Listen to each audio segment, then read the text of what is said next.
ಮೈಸೂರಿನ ಮಣ್ಣಿನಲ್ಲಿ ಒಂದು ವಿಶೇಷವಾದ ಪರಂಪರೆ ಇದೆ. ಅರಮನೆಗಳ ವೈಭವ, ಕಲೆ, ಸಂಸ್ಕೃತಿಯ ಶ್ರೀಮಂತಿಕೆಯ ನಡುವೆ ಹಳ್ಳಿಗಳ ಬದುಕಿನೊಂದಿಗೆ ಬೆಸೆದುಕೊಂಡಿರುವುದು ಮತ್ತೊಂದು ಲೋಕವಿದೆ. ಆ ಲೋಕದ ಹೆಸರೇ ಮಾರಿ ಹಬ್ಬ. ಮೈಸೂರಿನ ಹಲವು ಗ್ರಾಮಗಳಲ್ಲಿ ವರ್ಷಕ್ಕೊಮ್ಮೆ ಮಾರಿ ದೇವಿಯ ಹಬ್ಬ ಬಂದಾಗ ಇಡೀ ಗ್ರಾಮವೇ ಹೊಸ ರೂಪ ಪಡೆದುಕೊಳ್ಳುತ್ತದೆ. ಮನೆಗಳ ಮುಂದೆ ಸ್ವಚ್ಛತೆ, ಬಾಗಿಲಿನಲ್ಲಿ ಮಾವಿನ ತೋರಣ, ಬೀದಿಗಳಲ್ಲಿ ಹಬ್ಬದ ಸಂಭ್ರಮ. ಎಲ್ಲೆಡೆ ಒಂದೇ ರೀತಿ ಭಕ್ತಿ ಮತ್ತು ನಿರೀಕ್ಷೆ.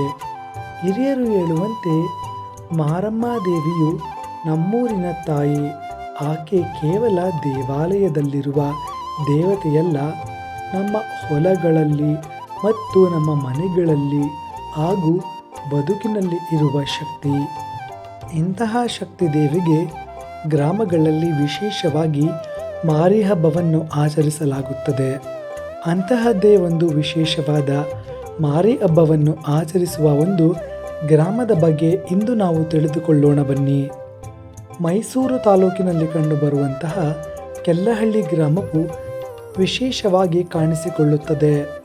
ಹಸಿರು ಪ್ರಕೃತಿಯ ಮಡಿಲಲ್ಲಿ ಹಸಿರು ಸೀರೆಯನ್ನುಟ್ಟು ಹಾಸು ಕುಳಿತಿರುವಂತಿರುವ ಈ ಒಂದು ಗ್ರಾಮವು ಬಹಳ ವಿಶೇಷತೆಗಳಿಗೆ ಹೆಸರುವಾಸಿಯಾಗಿದೆ.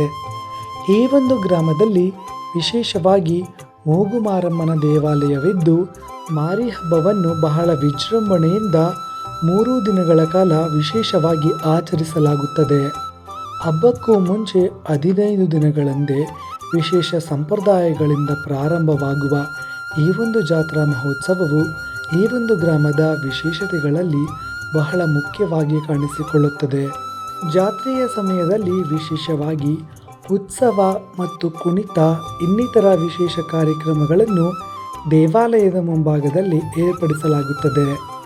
ಈ ಒಂದು ಗ್ರಾಮವು ಹಚ್ಚ ಹಸಿರಿನಿಂದ ಕೂಡಿದ್ದು ವಿಶೇಷ ಪರಂಪರೆಗಳಿಗೆ ಸಾಕ್ಷಿಯಾಗಿದೆ. ಈ ಗ್ರಾಮವು ಉದ್ಬೂರು ಗ್ರಾಮಕ್ಕೆ ಅತಿ ಸಮೀಪದಲ್ಲಿದ್ದು, ವಿಶೇಷವಾಗಿ ಈ ಒಂದು ಗ್ರಾಮವನ್ನು ಕೆಲ್ಲಹಳ್ಳಿ ಎಂದು ಕರೆಯಲಾಗುತ್ತದೆ.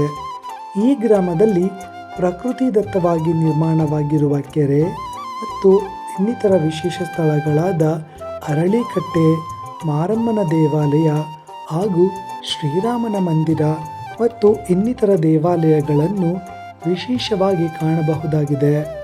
ಈ ಒಂದು ಗ್ರಾಮದಲ್ಲಿ ಶ್ರೀ ಅಯ್ಯಪ್ಪ ಸ್ವಾಮಿಯ ಶಬರಿಮಲೆಗೆ ಹೋಗುವ ಯಾತ್ರೆಯ ಸಂದರ್ಭದಲ್ಲಿ ಕಜ್ಜಾಯವನ್ನು ಎತ್ತುವುದು ಬಹಳ ರಮಣೀಯವಾಗಿ ವಿಶೇಷವಾಗಿ ಗುರುತಿಸಿಕೊಂಡಿದೆ. ಈ ಒಂದು ಗ್ರಾಮಸ್ಥರು ಬಹಳ ಸರಳ ಜೀವನವನ್ನು ಮಾಡುತ್ತಿದ್ದು, ವಿಶೇಷ ಸಂಪ್ರದಾಯಗಳಿಂದ ತಮ್ಮ ಮನೆತನಗಳಲ್ಲಿ ಇಂದಿಗೂ ವಿಶೇಷ ಕಾರ್ಯಕ್ರಮಗಳನ್ನು ಆಚರಿಸುತ್ತಿದ್ದಾರೆ. ಎತ್ತ ನೋಡಿದರೂ ಹಳ್ಳಿ ಸೊಗಡಿನಿಂದ ತುಂಬಿರುವ ಈ ಗ್ರಾಮದಲ್ಲಿ ಹಸು, ಕುರಿ, ಇನ್ನಿತರ ಸಾಕು ಪ್ರಾಣಿಗಳು ಊರಿನ ತುಂಬೆಲ್ಲ ಕಾಣಿಸಿಕೊಳ್ಳುತ್ತವೆ. ಜೊತೆಗೆ ಇಲ್ಲಿನ ಗ್ರಾಮಸ್ಥರು ದಿನನಿತ್ಯ ಅವರ ಮನೆಯಲ್ಲಿ ನಡೆಯುವಂತಹ ವಿಶೇಷ ಕಾರ್ಯಗಳು ಹಾಗೂ ಇನ್ನಿತರ ಬೇಸಾಯ ಕೆಲಸಗಳನ್ನು ಬಹಳ ಶ್ರದ್ಧೆಯಿಂದ ಮಾಡುತ್ತಿದ್ದು, ಪ್ರತಿ ಬೀದಿ ಕೇರಿಗಳಲ್ಲೂ ಅದರ ಒಂದು ಕಮಲು ವಿಶೇಷವಾಗಿ ಕಾಣಿಸಿಕೊಳ್ಳುತ್ತದೆ. ಜನರ ಸರಳತೆ ಮತ್ತು ಮುಗ್ಧತೆ ಹಾಗೂ ಇವರ ದೇಶ ಪ್ರೇಮದ ಕಥೆ ಕೇಳಿದರೆ ಬಹಳ ಸಂತೋಷವಾಗುತ್ತದೆ. ಜನರು ಇಂದಿಗೂ ಸಾಂಪ್ರದಾಯಿಕವಾಗಿ ಕೆಲವು ಮನೆತನಗಳಲ್ಲಿ ವಿಶೇಷ ಕಾರ್ಯಗಳನ್ನು ಮಾಡಿಕೊಂಡು ಬಂದಿದ್ದಾರೆ. ಅವರ ಮನೆಯಲ್ಲಿ ಬೆಳೆದಂತಹ ಪದಾರ್ಥಗಳನ್ನು ಅದೇ ಗ್ರಾಮದ ಬೀದಿಗಳಲ್ಲಿ ವಿಂಗಡಣೆಯಂತಹ ಕಾರ್ಯಕ್ರಮಗಳನ್ನು ಮಾಡುತ್ತಾರೆ. ಈ ಸಂದರ್ಭದಲ್ಲಿ ವಿಶೇಷವಾಗಿ ಜಾನಪದ ಗೀತೆಗಳು ಹಾಗೂ ಭಕ್ತಿಗೀತೆಗಳನ್ನು ಇಲ್ಲಿನ ಗ್ರಾಮಸ್ಥರು ವಿಶೇಷವಾಗಿ ಹೇಳುತ್ತಾರೆ. ಗ್ರಾಮದ ಮುಖ್ಯವಾಗಿ ಕಾಣಿಸಿಕೊಳ್ಳುವಂತಹ ಮಾರಮ್ಮನ ದೇವಾಲಯದಲ್ಲಿ ಬಹಳಷ್ಟು ಹಿರಿಯ ನಾಗರಿಕರು ಕೂತು ಅವರ ದಿನನಿತ್ಯದ ಬಗ್ಗೆ ಮತ್ತು ಅವರ ಜೀವನದ ಅನುಭವದ ಬಗ್ಗೆ ಒಂದೆರಡು ಮಾತುಗಳಲ್ಲಿ ಕಥೆಯ ರೀತಿ ಹಂಚಿಕೊಳ್ಳುತ್ತಾ ಈ ದಿನಗಳನ್ನು ಕಳೆಯುತ್ತಿದ್ದಾರೆ. ದೇವಾಲಯದ ಮುಂಭಾಗದಲ್ಲಿ ವಿಶೇಷವಾಗಿ ಮಾರಿಕಲ್ಲು ಹಾಗೂ ಗೋಗಲ್ಲುಗಳನ್ನು ವಿಶೇಷವಾಗಿ ಕಾಣಬಹುದು. ಈ ಕಲ್ಲುಗಳಿಗೆ ಎಲ್ಲ ರೀತಿಯ ವಿಶೇಷತೆಗಳಿಂದ ಕಟ್ಟಿಸಲಾಗಿದ್ದು ವಿಶೇಷವಾಗಿ ಕಾಣಿಸಿಕೊಳ್ಳುತ್ತವೆ. ಇದು ಮೈಸೂರಿಗೆ ಸಮೀಪದಲ್ಲಿರುವ ಕಾರಣ ಗ್ರಾಮಕ್ಕೆ ಅಗತ್ಯವಿರುವ ವಸ್ತುಗಳನ್ನು ಮೈಸೂರಿನಿಂದ ನೇರವಾಗಿ ಮಾರುಕಟ್ಟೆಯಿಂದಲೇ ತರಿಸಿಕೊಳ್ಳಲಾಗುತ್ತದೆ. ವಿಶೇಷವಾಗಿ ಮಾರಮ್ಮನ ಉತ್ಸವದ ಮೂರ್ತಿ ಇಲ್ಲಿ ಬಹಳ ವಿಭಿನ್ನವಾಗಿ ಕಾಣಿಸಿಕೊಳ್ಳುತ್ತದೆ. ಅಮ್ಮನ ಉತ್ಸವವು ಕೂಡ ಬೇರೆ ಗ್ರಾಮಗಳಿಗಿಂತ ವಿಶೇಷವಾಗಿ ಜರುಗುತ್ತದೆ. ಇಲ್ಲಿನ ಶಾಲೆ ಮತ್ತು ವಾತಾವರಣ ಶಾಂತವಾಗಿದ್ದು ಓದಲು ಬರೆಯಲು ಇನ್ನಿತರ ಮಾಹಿತಿಯನ್ನು ತಿಳಿದುಕೊಳ್ಳಲು ಈ ಗ್ರಾಮ ಸೂಕ್ತವಾಗಿದೆ. ಯಾವುದೇ ರೀತಿಯ ನಗರದ ಗದ್ದಲಗಳಿಂದ ದೂರವಿರುವ ಈ ಒಂದು ಗ್ರಾಮವು ವಿಶೇಷವಾಗಿ ಕೆಲ್ಲಹಳ್ಳಿ ಎಂದು ಕರೆಯಲಾಗುತ್ತದೆ. ಮುಖ್ಯವಾಗಿ ಈ ಒಂದು ಗ್ರಾಮದಲ್ಲಿ ಮೂಗುಮಾರಮ್ಮ ನೆಲೆಸಿರುವುದು ಬಹಳ ವಿಶೇಷ. ಈ ದೇವಿಗೆ ವರ್ಷದಲ್ಲಿ ಮಾರ್ಚ್ ಅಥವಾ ಏಪ್ರಿಲ್ ತಿಂಗಳಿನಲ್ಲಿ ವಿಶೇಷ ಜಾತ್ರಾ ಮಹೋತ್ಸವಗಳು ಜರುಗುತ್ತವೆ.